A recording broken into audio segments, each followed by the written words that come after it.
it's Gill Alexander, Kelley Bydlon here as well on A Numbers Game. Pleased to bring back on the show former Major Leaguer, probably best known for his years with the Atlanta Braves, for whom he is a television broadcaster, also a MLB analyst at TBS as well. It's Jeff Francoeur, everybody. How you doing, Jeff? Good. How are y'all? Doing very well. We're doing great. Excited for the baseball season, as I'm sure you are, which begins tomorrow. And I just want to ask you, because I asked this of everyone on the run-up to this particular Major League Baseball season. And full disclosure, I come at this, as all of our listeners do, from a gambling perspective. So we're looking of ways to sort of exploit this.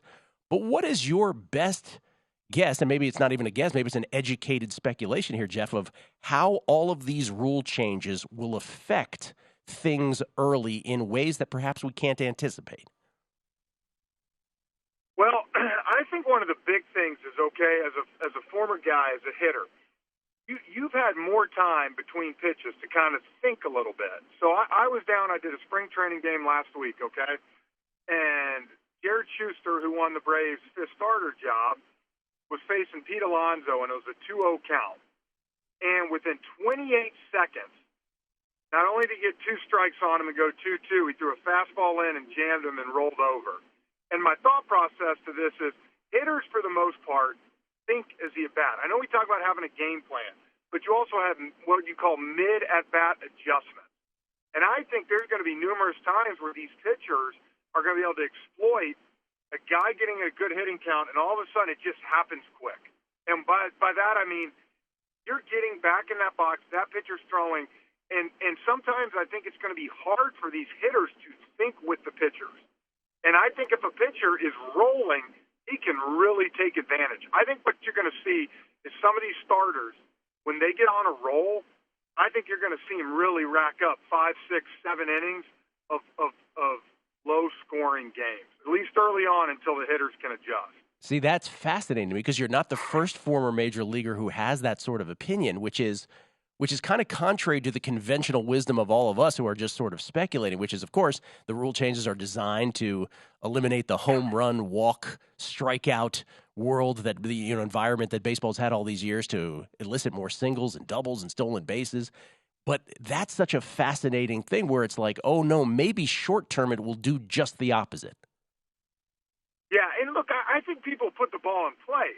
I'm not saying that, because we all want to see the ball put in play more. I do. There's no doubt. I'm sick and tired of seeing a hitter take 30 seconds between pitches. Like,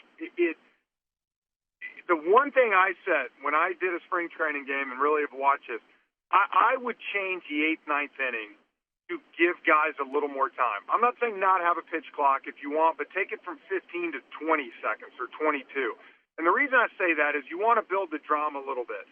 And to me, if you can get through those first 7 innings in 2 hours and, say, 5 minutes, 2 hours, 10 minutes, which I think they will do, then you've accomplished what you want to accomplish, and that's you've kept the people in their seats till the 8th inning. And if it's a good game, you're not going anywhere at that point. If you're watching at home and the game starts at 7:20, for instance, the Braves, and it's 9:20 and you're in the 8th inning and it's a good ball game, that guy's not turning off the TV to go to bed. Now, if it's the 5th or 6th inning, they might. So I would like to see, because I think back to that Trout-Ohtani. I could have watched that in 5 minutes. I couldn't have cared less how long that AD took. It was awesome. And so the only thing I don't want is those moments to get completely rushed at the end of a ball game. That's also such an interesting take, because I was sort of speculating, it's complete speculation, that relief pitchers, especially the fireballers, who take so much time in between typically, right? We all see it in our mind's eye, who take a lot of time in between pitches to get revved up again, that not only your point being a salient one, but also with them, it just sort of puts them at a slighter disadvantage because they're just going full heave every single time they throw the pitch? Yep. I agree. I think this is a huge advantage for starting pitchers. I think for them, they're used to throwing 100 pitches. They get the ball. They, for the most part, go. I think, like you said, I was watching A.J. Minter for the Braves, a guy who last year took 23 seconds between pitches. And my thing is, when a couple guys get on, like you said, are they going to get gassed? Are they going to make a mistake because they force a pitch in there? I think that's going to be something to keep an eye on. All right, Jeff, since you bring up former Braves and Braves alike, let's talk about that team, your former club, and for whom you are a broadcaster on TBS, and also the Braves, of course, locally. Let's just talk about this division. It's obviously top-heavy with the Braves and the Mets and the Phillies. The Marlins, a bit conventional wisdom and betting markets a little ways back. And then, of course, the Nationals, a country mile back. But between the Braves, the Mets, and the Phillies, and maybe you have a thought on the Marlins, like, who do you really feel takes this division in the end? Well, unfortunately, I love Skip Schumacher. I love the Marlins. They're going to get beat up this year. Them and the Nats are going to get beat up this year in the division. And I got all three teams making the playoffs again for the Mets, Braves, and Phillies.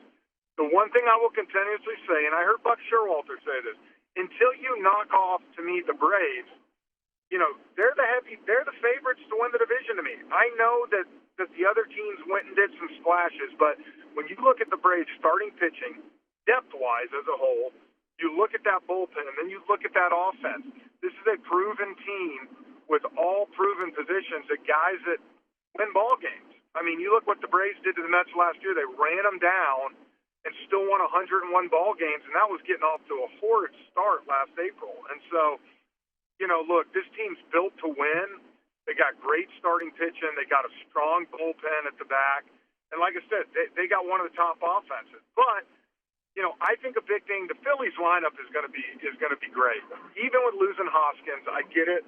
But the one thing the Braves have been able to do year in and year out for the most part is stay healthy.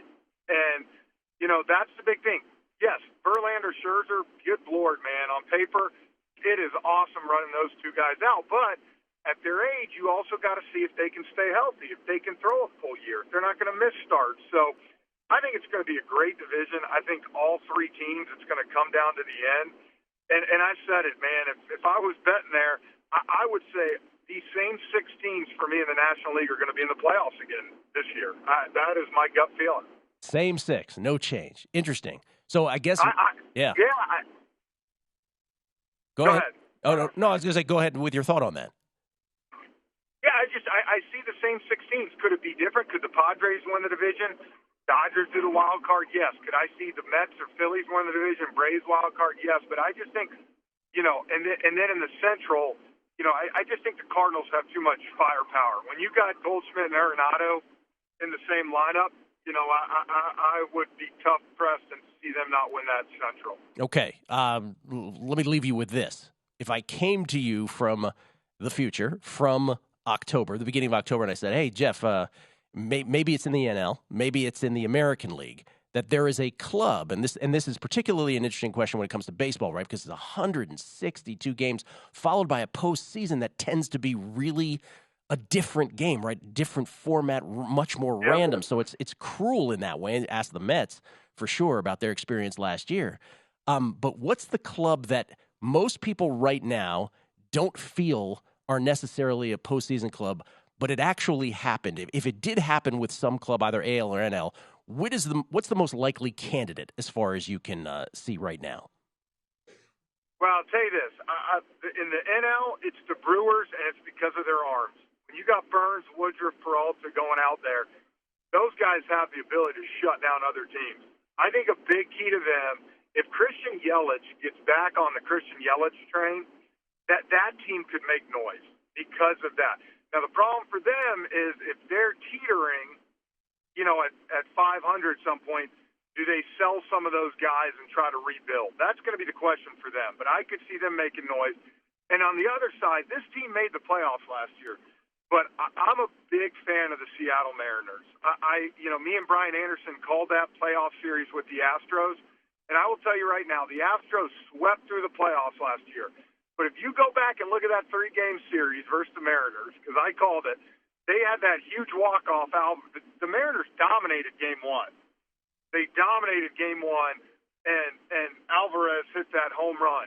Game 2 was a one-run game. I think it ended up being 4-2 because there was a late Pena home run. But it was close. And then, of course, Game 3 went to 18 innings, and they won 1-0. So this Mariners team, I'm telling you, is really, really good.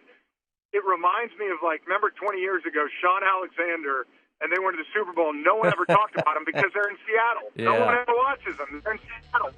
But this Mariners team has a chance, I think.